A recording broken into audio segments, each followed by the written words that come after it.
Congressman Ryan, he's a great leader, wonderful speaker, but he's not going to take Ann's place. I got to tell you that. Thank you for providing the thank yous this evening, Congressman. Thank you also to Senator Johnson and to Congressman Sensenbrenner. Appreciate their being here and the participation they've had in this process. And thank you to Wisconsin, Maryland, and Washington, D.C. We won them all.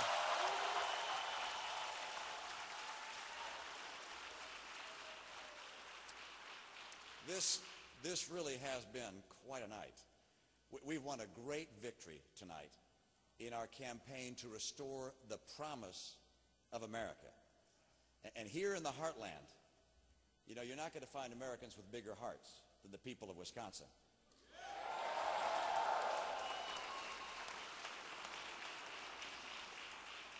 You know, but as I've been traveling across the state, I've visited with far too many whose hearts are filled with anxiety about their future. So many good and decent people seem to be running harder just to stay in place. And for many, no matter how hard they're running, every day it seems to put them a little further behind. It's that way across so much of America, too much of America. Under this president's watch, more Americans have lost their jobs than during any other period since the Depression. Millions have lost their homes. A record number of Americans are now living in poverty. And the most vulnerable are the ones that have been hurt the most. 30% of single moms are now living in poverty. New business startups, and that's normally where we get job growth after a recession. New business startups are down to the lowest level in 30 years. And of course, you know, our national debt is at a record high. And when you drive home tonight and you stop by the gas station, just take a look at the prices and then ask yourself, 4 more years of that? I agree. And that's why it's important to understand one extraordinary fact about this election. President Obama thinks he's doing a good job. I'm not kidding. He actually thinks he's doing a great job. He thinks he's doing an historically great job, like Abraham Lincoln and LBJ and FDR. And no, he did not say that on Saturday Night Live, all right? It's enough to make you think that years of flying around in Air Force One, surrounded by an adoring staff of true believers, telling you that you're great and you're doing a great job, it's enough to make you think that you might become a little out of touch with that. And that's what's happened. This campaign is going to deal with many complicated issues. But there is a basic choice that we're going to face. The president has pledged to transform America. And he spent the last 4 years laying the foundation for a new government-centered society.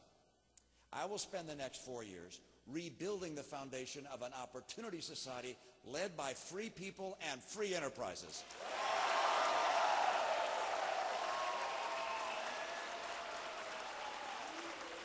And you know, the different visions we have, I think, are a product of the different lives we've led, the life experiences, the values we have. When he was a community organizer and communities were hurt by plant closings, his reaction was to turn to the government for help. He saw free enterprise as the villain and government as a solution. He never seemed to grasp the very basic point that a plant closes when a business loses money. So today, when the president attacks business and when his policies make it more difficult for business to grow and prosper, he's also attacking the very communities he had wanted to help. Or at least that's how it works when America is working. But under Barack Obama, America hasn't been working. The ironic tragedy is that the community organizer who wanted to help those that were hurt by a plant closing became the president on whose watch more jobs have been lost than any time since the Great Depression. In Barack Obama's government-centered society, the government has to do more because the economy is doomed to do less. Because when you attack business and you vilify success, you're going to have less business and less success. And then, of course, the debate becomes about how much to extend unemployment insurance because you've guaranteed there will be millions more unemployed. In Barack Obama's government-centered society, tax increases not only become a necessity, but also a desired tool for social justice. In that world of shrinking means, there's a finite amount of money. And as someone once famously said, you need to have some taxes to spread the wealth around. In Barack Obama's government-centered society, government spending always increases because, well, why not? There's always someone who's entitled to something more and who's willing to vote for anyone who will give them something more. Now, by the way, we know where that kind of that transformation of a free society into a government-centered society leads, because there are other nations that have followed that path. And it leads to chronic high unemployment, crushing debt, and stagnant wages. It's beginning to sound familiar, isn't it? I don't want to transform America.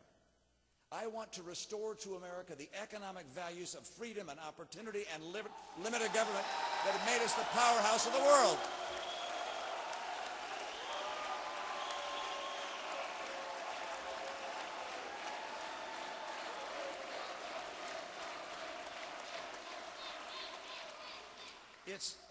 It's opportunity. It's opportunity, not a check from government. It's opportunity that has always driven America and defined us as Americans. Now, I'm not naive enough to believe that free enterprise is the solution to all of our problems. But nor am I naive enough to doubt that it's one of the greatest forces for good this world has ever known.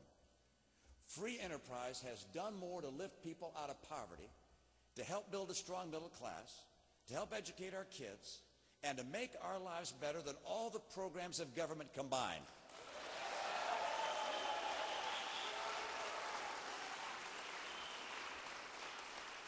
If we become one of those societies that attack success, one outcome is certain. There'll be a lot less success. And that's not who we are. The promise of America has always been that if you worked hard, had the right values, took some risks, that there was an opportunity to build a better life for your family and for your next generation. This means that government has to be smaller and have strict limits placed on its power. Obamacare violates both those principles, and I will get rid of it.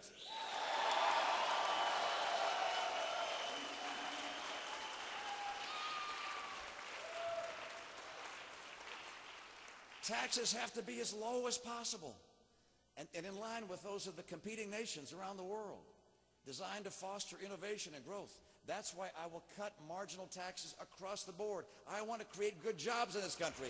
Let's get the taxes down for employers. Now, we of course understand in a free market that regulations are necessary and critical, but they have to be continuously updated, streamlined, modernized. And regulators have to see their job not just as cracking down on the bad guys, but also as protecting economic freedom and promoting enterprise and fostering job creation. Washington has to become an ally of business, not the opposition of business.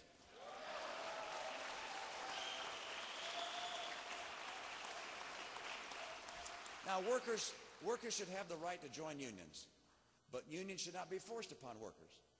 And unions should not have the power to take money out of their members' paychecks to buy the support of politicians that are favored by the union bosses.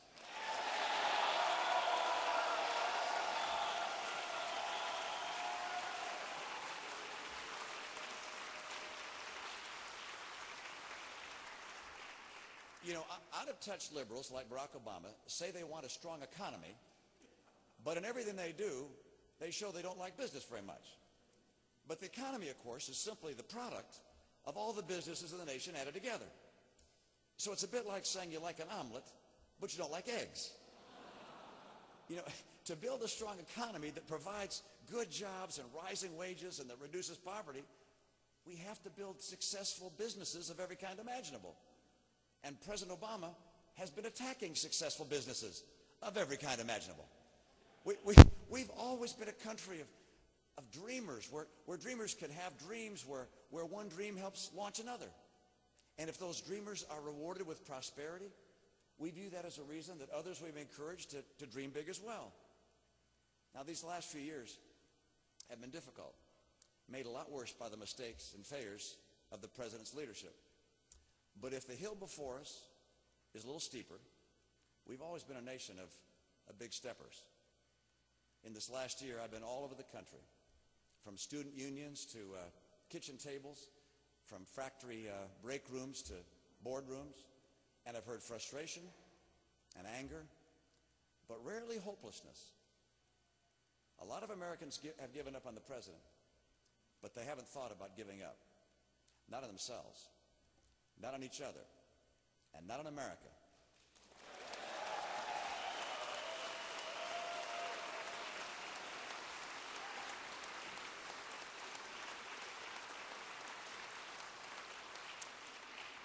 We have a duty.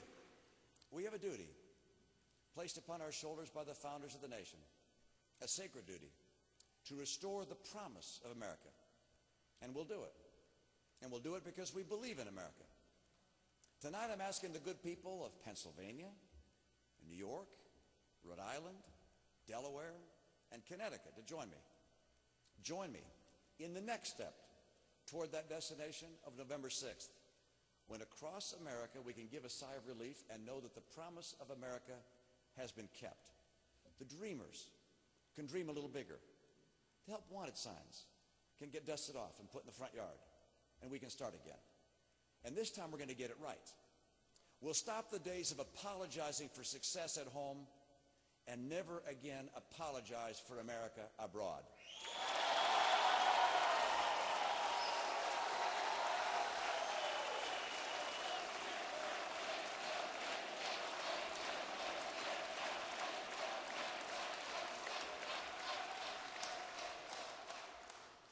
Together we'll build the greatest America we've ever known, where prosperity is grown and shared, not limited and divided. An America that guarantees that ours is the door that innovation and greatness always knocks on first. There was a time not so long ago when each of us could walk a little taller and stand a little straighter because we had a gift that no one else in the world had. We're Americans. That meant something different to each of us, but it meant something special to all of us.